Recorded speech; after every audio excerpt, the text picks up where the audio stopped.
In 586 BCE, the Babylonian army burned Jerusalem to the ground, and before they burned it, they did what conquering armies always do.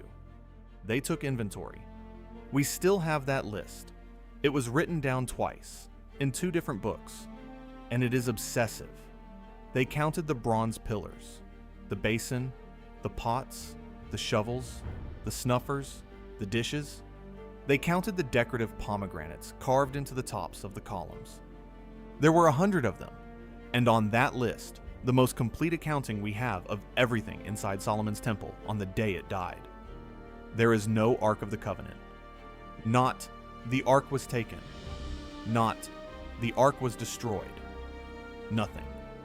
The most sacred object in the ancient world, the one the entire building existed to house, and the men counting decorative fruit didn't write it down. That's not a mystery about a missing box. That's a mystery about a missing sentence. And to understand why that sentence is missing, you have to understand exactly what they built, what it did to the people who touched it, and where it had already been. The specifications survive, and they are unusually precise for a document this old. The box: acacia wood, a dense desert hardwood that resists rot and insects. 2.5 cubits long, 1.5 cubits wide, 1.5 cubits high. In our terms, roughly 3 feet 9 inches long, and about 2'3" in both other directions. Small, smaller than most people picture. 2 men could carry it. The plating: overlaid with pure gold, inside and out. Not gilded on the visible surfaces. Gold on the interior faces too, where nobody would ever see it. Think about what that means. Someone specified a finish for a surface that no human being was ever going to look at. That's not decoration. That's a statement about who the room was actually for. The rings and poles. 4 gold rings, 1 at each corner, with 2 acacia poles running through them, also plated. And a rule attached: the poles were never to be removed, because the object was never to be touched. Not by priests, not by kings. It was carried, always, at a distance, by men holding wood. Remember that rule. It kills someone later. The lid: a separate slab of solid gold, not plated, solid, called the mercy seat, and standing on it, hammered from single pieces of gold, 2 winged figures facing each other, wings arching forward until they nearly meet. Between those wings, nothing. Empty air, and that empty space was the entire point. Not the gold, not the wood, not the craftsmanship. The theology of ancient Israel held that in a world full of nations carving statues of their gods, this one refused to be carved. So they built him a seat and left it visibly, deliberately empty. What was inside? 2 stone tablets. And here the sources actually disagree. One text mentions a jar of manna and a wooden staff alongside them, while an older account inspecting the ark centuries later states flatly that there was nothing in it but the stones. A minor discrepancy. But hold on to it, because it tells you something. Even the people writing this down weren't fully sure what was in the box. So, what was it actually for? Officially, it went in front. When the nation moved, the ark moved first. When they crossed the Jordan, the priests carrying it stepped into the river before anything else did. But the stories people actually told about it were not about ceremony. They were about what happened to people who got it wrong. The Philistine campaign. Israel is losing a war. Someone has an idea. Bring the ark to the battlefield. Carry God to the front line and win. They lose anyway, catastrophically, and the Philistines capture the ark and take it home. They install it in the temple of their own god, Dagon, as a trophy. Standard practice. Your God now sits at the feet of our God. Next morning, the priests open the temple. The statue of Dagon is face down on the floor in front of the ark. They stand it back up. Next morning, Dagon is face down again, and this time the head and both hands have broken off at the threshold. Then people start getting sick. Tumors. Ashdod ships the ark to Gath. The sickness follows. Gath ships it to Ekron. And Ekron's leadership essentially says, absolutely not. Get it out. So the Philistines do something remarkable. They build a new cart, hitch 2 cows to it, load the ark, add a guilt offering in gold, and let go. No driver. The idea being, if the cows walk to Israelite territory on their own, this was real. If they wander, it was coincidence. The cows walked straight to Beth Shemesh, over the border, without stopping. And then Uzzah.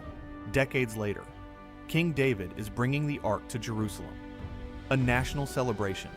Music, dancing, the whole country watching. They're transporting it on a cart, which, if you were listening earlier, is already wrong. It has poles. It is supposed to be carried.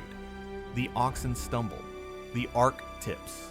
And a man named Uzzah, walking alongside, doing the most natural thing a human being can do, puts out his hand to steady it. He dies on the spot. The music stops. David is furious, and then frightened, and he abandons the whole procession. The ark gets parked at a private house for 3 months, while the king decides what to do with an object that just killed a man for trying to help. That's the ark, not a treasure, not a weapon, something closer to a live conductor with a rule attached. And the rule was, do not touch it. And the rule was enforced, which is what makes what happens next so strange. Eventually Solomon builds the temple, and the ark goes into a windowless inner room called the Holy of Holies.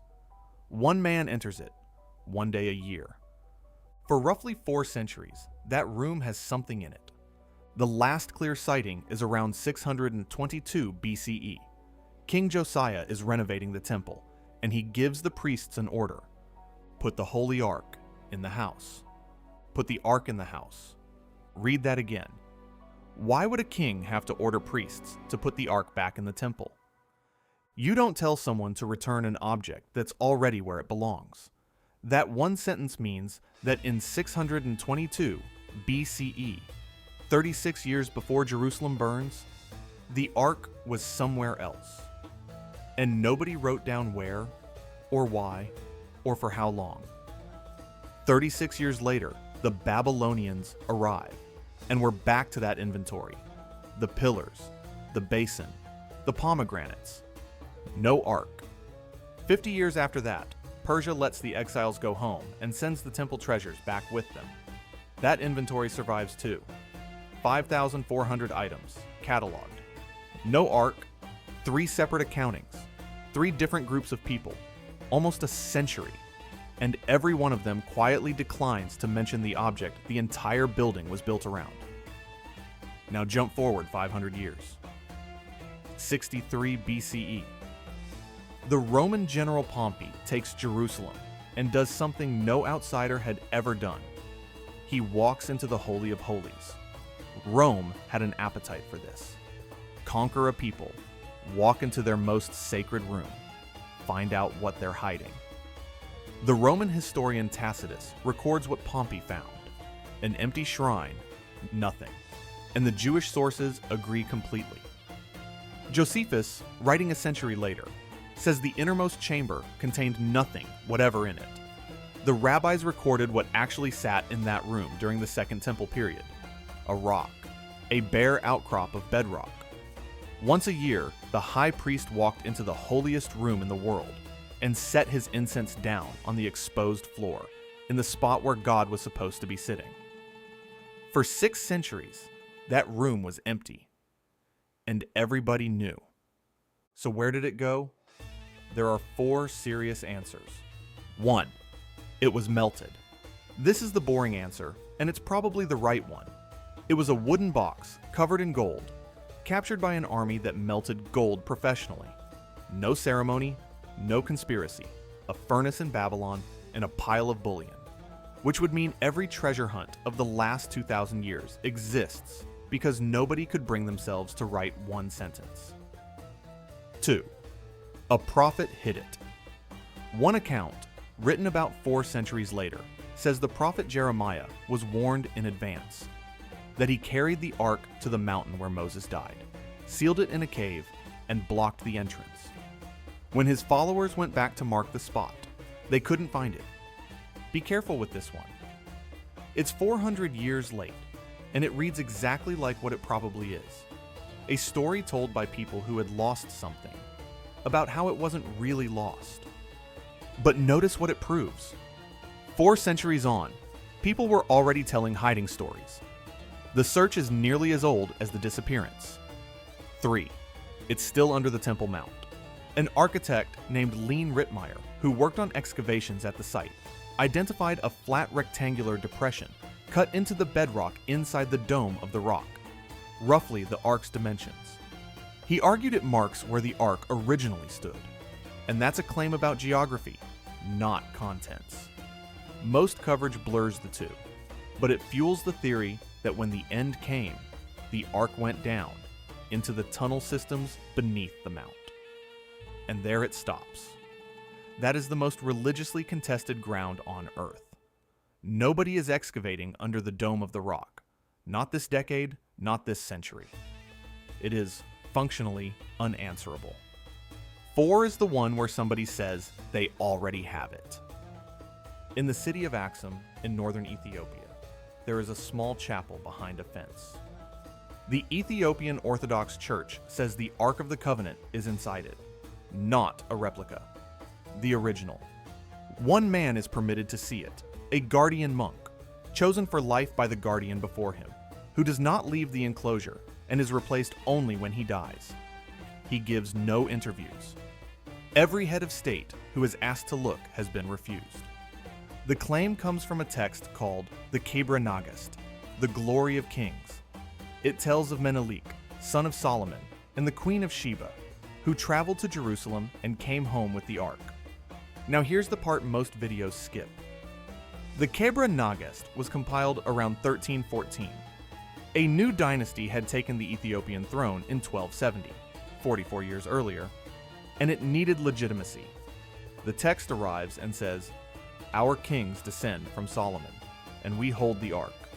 That doesn't make it false. It makes it interesting. A document that convenient to the people who commissioned it has to be read with your eyes open. There's also a first-hand claim. A scholar of Ethiopian history said he had gotten inside during the Second World War and found a wooden box of medieval Ethiopian manufacture. Ordinary. The kind found in churches across the country. Which brings us to the thing that actually makes Axum interesting.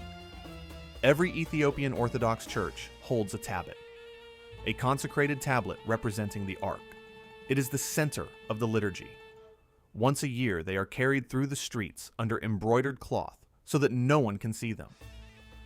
The ark isn't one hidden box in Ethiopia. It's the organizing principle of an entire national church, replicated in thousands of buildings, carried on the heads of priests, in front of millions of people, in the open. Asking whether the real one is in there may be the least interesting question you can ask about it, because there's a better one. In November 2020, war came to Tigray. Eritrean forces entered Axum. Over the days that followed, civilians were killed in and around the church compound, the same compound that holds the chapel. Estimates of the dead range from roughly 100 to several hundred, depending on the source. The church was looted and damaged. For 2,000 years, people have argued about whether the Ark of the Covenant is inside that building. In 2020, a war was fought around it. People died at its gate, and almost nobody outside Ethiopia checked what happened afterward. To the chapel, to the guardian, to the relic that 100 documentaries have speculated about. The reporting barely exists. We will spend another century arguing about a box that was probably melted down 2,600 years ago. We couldn't spend a week on the people who were actually standing in front of it. There's one more piece of text. It may be the strangest thing in this entire story. A prophet, writing right around the time everything falls apart, says this: They shall say no more, the ark of the covenant of the Lord. It shall not come to mind, nor shall they remember it, nor shall they miss it. Stop looking. Not, it's hidden. Not, it will return. Stop looking. Don't even think about it. You can read that as damage control, a religion managing a catastrophic loss. Or you can read it the way it was probably meant, that the object was never the point, that a people who had organized their entire world around the empty space between two golden wings finally had to learn to live with the empty space itself. Everyone kept looking anyway. Maybe that's the answer. The ark's disappearance did more for it than its existence ever did. It has been gone for 2,500 years, and we are still here, at the door, asking the guard,